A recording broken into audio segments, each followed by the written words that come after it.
से लोग गालम गलौज कर रहे हैं, गालियाँ वगैरह दे रहे हैं, तो दिल तो कर रहा है उनकी भी स्क्रीनशॉट लगा के ना आप लोगों को मैं वो सेंड कर दूँ, ताकि आप लोगों को पता चले। अपने आप को बड़े मुहज़्ज़ब कहते हैं ये, हम बड़े पढ़े लिखे हैं, वेल एजुकेटेड हैं, मतलब मैं भी कहता हूँ, लेकिन जो ये गालियाँ देते हैं, जो ये बदतमीज़ी करते हैं, बस मैं क्या, पहले एक जमात और भी थी हमारी मज़हबी जमात, वो भी ऐसी हरकतें करती थी, लेकिन आजकल आपको पता है बस थोड़ा-सा उनके मामले में मामला ठंडा है।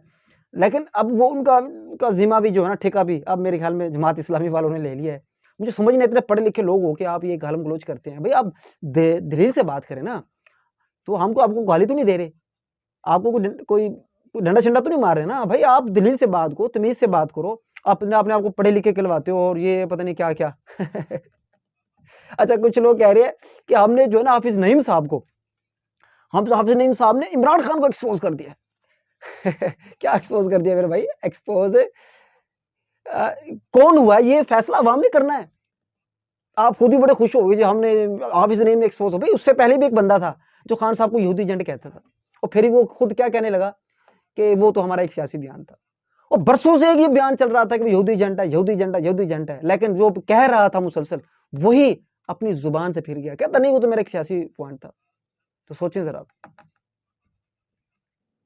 आप किसके खिलाफ खड़े हो गए हैं, किसके खिलाफ बात कर रहे हैं? भई आप अगर वो वाक़ई में है तो आप बात करते, आपको अच्छा लगता हम आपके साथ होते। कौन चाहता है कि जो है ना खुदा ना ख़ास्ता फ़लस्तीन में ज़ुल्म होता रहे? कौन हमायत करता है? मैं कहता हूँ मुसलमान ही नहीं है जो इसराइल की हमायत करता है। तो खान साहब के तो वही जुमले मैं फिर एक बार दोहरा देता हूँ कि अगर हम इसराइल को तस्लीम कर लेंगे, तो खुदा को क्या मुँह दिखाएँगे? ये खान साहब का जुमला है। तो इससे बड़ी कोई बात है? ठीक है दोस्तों, बहुत-बहुत शुक्रिया, अपनी राय ज़रूर दीजिएगा। Thank you.